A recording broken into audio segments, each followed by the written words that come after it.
নমস্কার, আমি তপজা, শুরু করছি মাধ্যম পডকাস্ট। আজ বিস্তারিত বিষয়ে যাওয়ার আগে শুরুতে একটা ভিডিও দেখাবো আপনাদের। আগে ভিডিওটা দেখুন। এই রমজানের হেফাজত করা আমাদের প্রতিটা মুসলমানের ইমানি দায়িত্ব। এজন্য এই রমজান মাসকে কেন্দ্র করে আমরা এবার গোটা শিবচরের 19টা ইউনিয়নে আমাদের হাজী শরিয়াতুল্লাহ সমাজ কল্যাণ পরিষদের নেতৃবৃন্দ কাজ করবে। রমজানের পবিত্রতা রক্ষা করা এটা আমাদের প্রতিটা মুসলমানের ইমানি দায়িত্ব। এটা বাংলাদেশ, এটা ভারত নয়, মনে রাখতে হবে। বাংলাদেশে রমজান মাসে সকালবেলা টঙের দোকান, চায়ের দোকান, হোটেল, রেস্টুরেন্ট খোলা থাকবে, এটা অন্তত বাংলাদেশে হতে পারে না। ভাবতে পারছেন, এটা বাংলাদেশের ছবি। বাংলাদেশে প্রকাশ্য রাস্তায় এই হুঁশিয়ারি দিচ্ছেন ইউনূসপন্থী কট্টর মৌলবাদীরা। প্রকাশ্য রাস্তায় রোজা পালনের নিদান দেওয়া হচ্ছে। কে কি পড়বে, কে কখন কি খাবে, কে কিভাবে কি পালন করবে, সমস্ত কিছু একেবারে ছকে বেঁধে দেওয়া হচ্ছে। আজকাল বাংলাদেশের এই পরিস্থিতি গোটা বিশ্ব দেখছে। সম্পূর্ণ ভিডিওটা আগে আপনাদের সামনে তুলে ধরবো, তারপর আসবো বিস্তারিত আলোচনায়। দেখুন সেই ভিডিও। এর উদ্দেশ্যে বলছি এবং বাজারে আসা সমস্ত মুসলমান ভাই বোনদের উদ্দেশ্যে বলছি, দীর্ঘ 1 বছর পরে আল্লাহ পাক আমাদেরকে আবার মাহে রমজানের একদম কাছে নিয়ে আসছেন। এই রমজানের হেফাজত করা আমাদের প্রতিটা মুসলমানের ইমানি দায়িত্ব। এজন্য এই রমজান মাসকে কেন্দ্র করে আমরা এবার গোটা শিবচরের 19টা ইউনিয়নে আমাদের হাজী শরিয়াতুল্লাহ সমাজ কল্যাণ পরিষদের নেতৃবৃন্দ কাজ করবে। রমজানের পবিত্রতা রক্ষা করা এটা আমাদের প্রতিটা মুসলমানের ইমানি দায়িত্ব। এটা বাংলাদেশ, এটা ভারত নয়, মনে রাখতে হবে। বাংলাদেশে রমজান মাসে সকালবেলা টঙের দোকান, চায়ের দোকান, হোটেল, রেস্টুরেন্ট খোলা থাকবে, এটা অন্তত বাংলাদেশে হতে পারে না। তার সাথে সাথে অন্তত তারপরে আবার এটা হাজী শরিয়াতুল্লাহর মাটি, অন্তত এই মাটিতে এই কাজ হতে পারে না, হতে দেওয়া হবে না। এজন্য সমস্ত টঙের দোকান, চায়ের দোকান, রেস্টুরেন্টের ব্যবসায়ীদের উদ্দেশ্য করে বলছি, আপনারা যদি আপনাদের দোকান দিনের বেলা বন্ধ করতে ব্যর্থ হবেন, তাহলে আমাদের নেতৃবৃন্দ এসে বন্ধ করতে বাধ্য হবে। এজন্য এলাকার কোন মাল রমজানকে কেন্দ্র করে জিনিসের দাম আমরা ব্যক্তিগতভাবে কেউ বাড়াবো না। যদি ব্যক্তিগতভাবে কেউ জিনিসের দাম বাড়াবেন, তাহলে মনে করবেন যে আপনার সেই দোকান 1 মাসের জন্য আমরা সিলগালা করে যাব। আমরা থাকতে আপনি 1 মাস এখানে আর কোনো দোকানদারি করতে পারবেন না। এজন্য সমস্ত বড় বড় ব্যবসায়ীদেরকে বলছি, যারা বড় বড় ব্যবসা করেন, যারা ডিলার, যারা সাপ্লাই করেন, তারা যদি কোনো মালকে কেন্দ্র করে সিন্ডিকেট করবেন, আমার গরিব দুঃখী মানুষের বাজার করতে, খেজুর কিনতে, ছোলা কিনতে, বেসন কিনতে, শাকসবজি কিনতে যদি তাদের কষ্ট হয়, আপনারা যদি মালের সিন্ডিকেট করবেন এই বাজারে, তাহলে আমি আল্লাহর উপরে শপথ করে বলে যাচ্ছি, হাজী শরিয়াতুল্লাহর বংশের সন্তান হিসেবে বলে যাচ্ছি, আপনাদের সেই সিন্ডিকেটের মাল আমরা জব্দ করে আমার শিবচরের গরিব দুঃখী মানুষের মধ্যে আমরা বিলিয়ে দিতে বাধ্য হব। এজন্য রমজানকে কেন্দ্র করে কেউ কোনো মালের দাম ব্যক্তিগতভাবে বাড়াবেন না। পারলে 5 টাকা 10 টাকা রমজানকে কেন্দ্র করে, রহমতের মাস কেন্দ্র করে একটু কমিয়ে রাখবেন। কিন্তু ব্যক্তিগতভাবে কোন ফলের দাম, বাজারের দাম, শাকসবজির দাম, বাজারে যারা মাল সাপ্লাই করেন তারাও ব্যক্তিগতভাবে মালের সিন্ডিকেট করে মাল অতিরিক্ত দামে বিক্রি করবেন না। শেষ বার্তা এটাই বলছি, যদি করবেন তাহলে মনে রাখতে হবে আপনার সমস্ত মালের হক শিবচরের গরিব দুঃখী মানুষের হয়ে যাবে। আল্লাহ আমাদেরকে আর মা বোনদেরকে বলবো, আপনারা রমজানকে কেন্দ্র করে বেপরদা চলাফেরা করবেন না। এই সময় মানুষ চোখের হেফাজত করতে চায়, কোনোভাবেই যেন কারো চোখের গুনাহ না হয় আপনার কারণে। যদি আপনার আসতেই হয় কোনো কারণে, পর্দার সাথে আসবেন। বেপর্দায় বাজারে কোনো মা বোনরা ঘোরাফেরা করবেন না। আল্লাহ আমাদের সবাইকে এই কথাগুলোর উপর আমল করার তৌফিক দান করুন। ভরা বাজারে মাইকিং করছেন মুসলিম কট্টরবাদীরা। মুসলিমদের উদ্দেশ্যে বলছেন, হিন্দুদের উদ্দেশ্যে বলছেন। আচ্ছা, যারা হিন্দু তারা রমজান মাসে রোজা পালন করবেন কেন? মানে এটা তো তাদের ধর্মের নিয়ম অনুযায়ী চলছে না। হ্যাঁ, ইসলাম ধর্মে রোজা পালনের নিদান রয়েছে, তারা রোজা পালন করে রমজান মাসে। কিন্তু যারা মুসলিম নন, অন্যান্য সংখ্যালঘু সম্প্রদায় যারা বাংলাদেশে রয়েছে, যারা হিন্দুরা রয়েছে, তারা কেন রোজা পালন করবে? বলা হচ্ছে রমজান মাসে রোজা পালনের সময় দিনের বেলা নাকি দোকানপাট বন্ধ রাখতে হবে। কি বলেছেন তিনি মৌলভী সাহেব, আপনাদেরকে একবার শোনাবো। এজন্য সমস্ত টঙের দোকান, চায়ের দোকান, রেস্টুরেন্টের ব্যবসায়ীদের উদ্দেশ্য করে বলছি, আপনারা যদি আপনাদের দোকান দিনের বেলা বন্ধ করতে ব্যর্থ হবেন, তাহলে আমাদের নেতৃবৃন্দ এসে বন্ধ করতে বাধ্য হবে।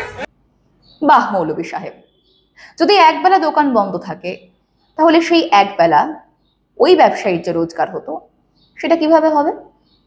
5 টাকা, 10 টাকা, 100 টাকা বা 1000 টাকা, যাই হোক না কেন, যে রোজগারটুকুই হোক না কেন, সে সেই রোজগারটুকু কিভাবে পাবে? কে দেবে তাকে? কে দায়িত্ব নেবে তার? ব্যবসায়ীদের যে অর্থনৈতিক ক্ষতি হবে এর দায় কার?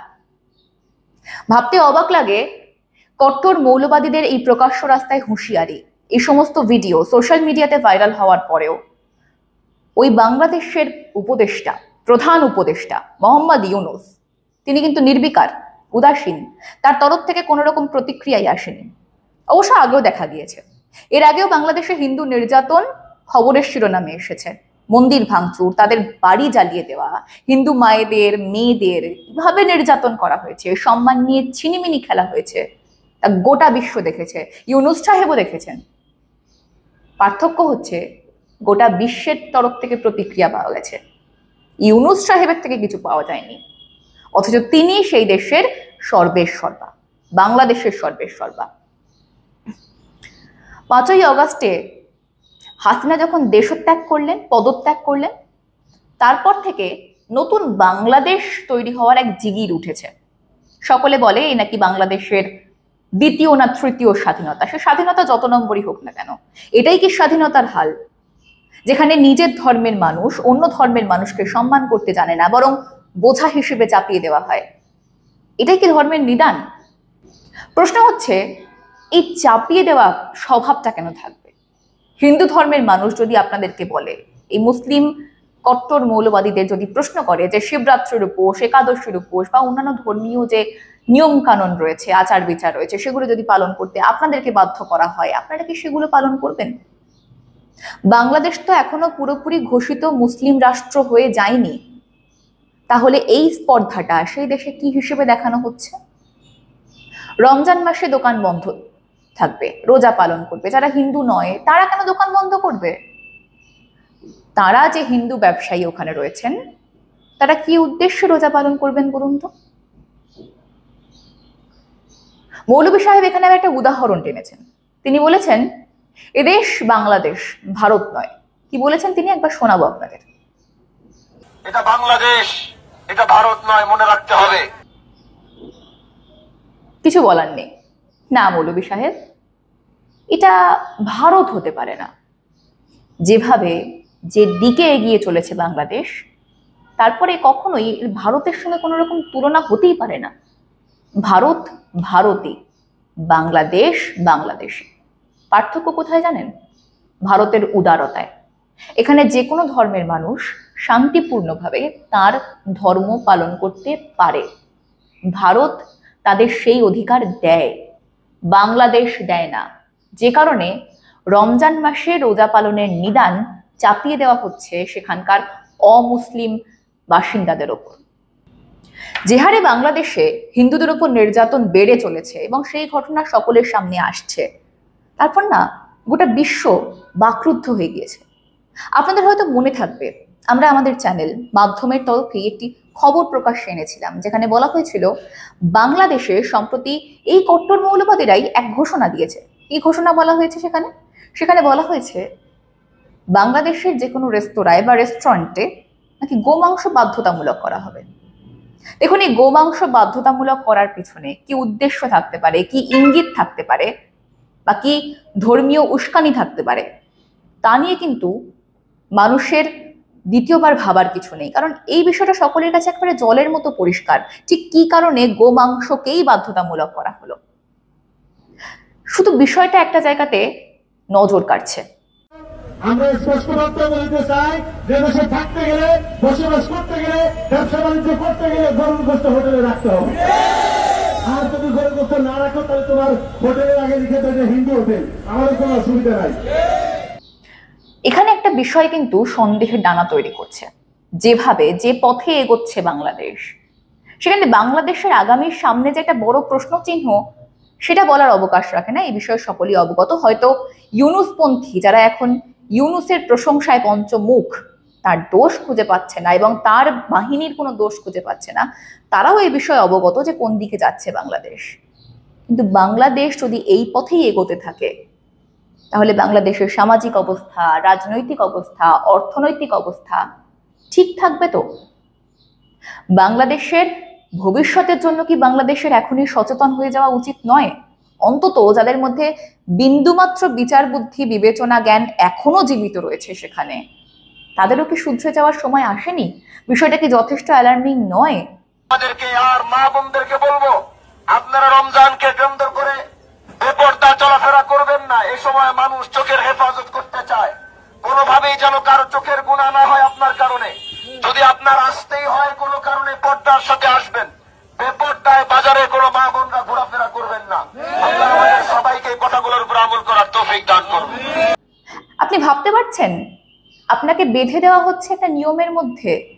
আপনি এই সময় এটা করবেন, আপনি ওই সময় ওটা করবেন। কেউ আপনার ডিক্টেটর হয়ে যাচ্ছে। মেনে নিতে পারবেন ভবিষ্যতের জন্য? আপনি মেনে নিলেও আপনার সন্তানের জন্য মেনে নিতে পারবেন? ধর্মীয় গোলামির যে অন্ধকারে বাংলাদেশ ডুবে যাচ্ছে, সেখান থেকে বেরিয়ে আসার কোনো পথ পাবে তো?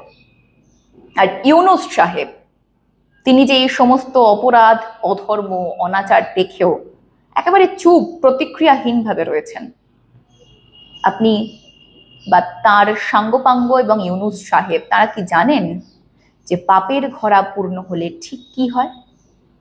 মনে রাখবেন, ধর্মের কল কিন্তু বাতাসে নড়ে।